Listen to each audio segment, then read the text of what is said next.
Alrighty, folks. So Kamala Harris just completed her interview with Bret Baier on Fox News, and it was, as advertised, a complete bleep show. So, on to the news. Kamala Harris, wow. I thought it was not going to be great. I did not think it was going to be that not great. So, listen, Kamala Harris has been avoiding difficult interviews this entire election cycle. The most difficult interview she did was with Bill Whitaker, and 60 Minutes chopped it up to make her look better. That did not happen with Bret Baier, and it was a full-scale disaster area for her. So he opened right off the bat by asking her about illegal immigration. He said, how many illegal immigrants have been let into the country under you? And she immediately swivels. She will not answer the question. She won't just say, listen, we blew it at the beginning. We reversed Donald Trump's executive orders. We got it right now. We understand the problem. That's Joe. That's not me. Right? That's the actual real answer. But she can't do that because she also wants to say that she owns it, that she was involved in every decision. Later on in this interview, by the way, she would be talking about Donald Trump, and she would suggest you have to own everything your administration did. Well, lady, that's going to be a campaign ad because it turns out people do not like what you have done. In fact, Bret Baier asked her, you keep saying, you're going to turn the page. So Bret Baier's like, from what? You're the current vice president of the United States. You realize Americans, 79% of them, don't like the direction of the country. You're the current incumbent. And she said, well, yes, but Donald Trump has been running. He said, well, yeah, but you're the current vice president of the United States of America. What the hell does Donald Trump running have to do with anything? No answer from her. He asked about Laken Riley and other people slain by illegal immigrants, and she tried to blame that on the failure to pass a border bill in 2023. Okay, but the problem is that the illegal immigrants who were let in well before that border bill was even proposed to Congress. So it makes no sense whatsoever. He asked her about whether she would still be in favor of transgender surgeries for illegal immigrants and federal inmates. And she said, I will abide by the law. That's not an answer. That's you saying yes. That's you saying that you still would use taxpayer dollars to pay for all of those things. He asked her about the fact that she has been covering for Joe Biden's senility for 3.5 years. And instead of answering, she says, no, I've been in the room with him. I've been there the whole time. He's great. And by the way, he's not on the ticket. And Baier follows up. He's like, yes, but we can all see he's diminished. That's the reason you're here. And she refuses once again to answer the question.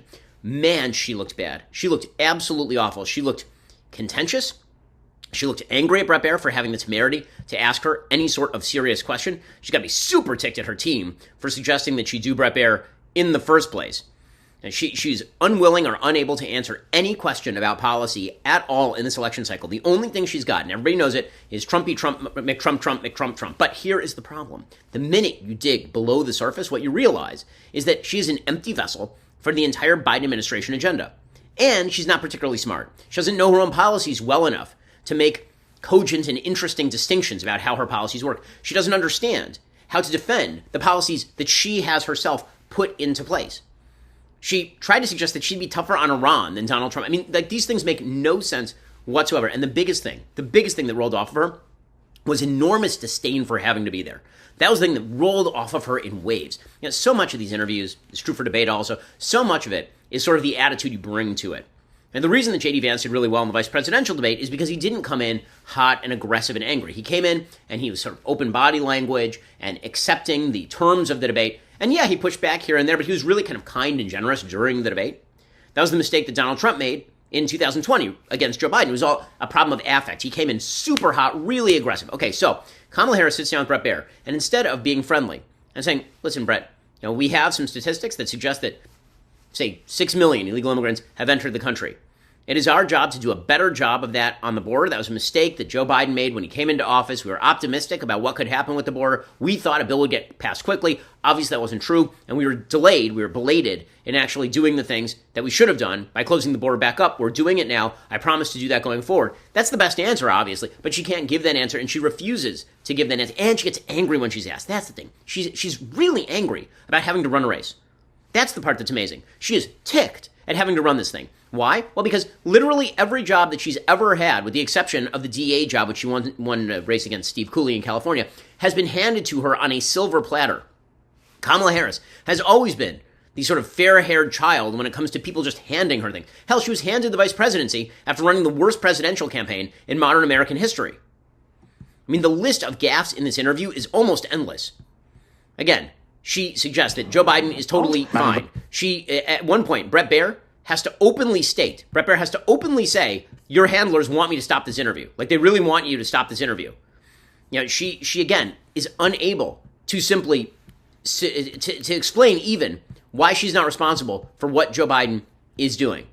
And so you have to wonder, where does she go from here? Seriously, where does she go? If this is the best she can do against Bret Baier, and you see, the Democrats are going to try and spin this as though she was cogent and interesting. She faced down a brutal grilling, a really hard interviewer, and now she's brave. Okay, well, points for bravery, I suppose. Bold strategy, Cotton. We'll see how it does for you.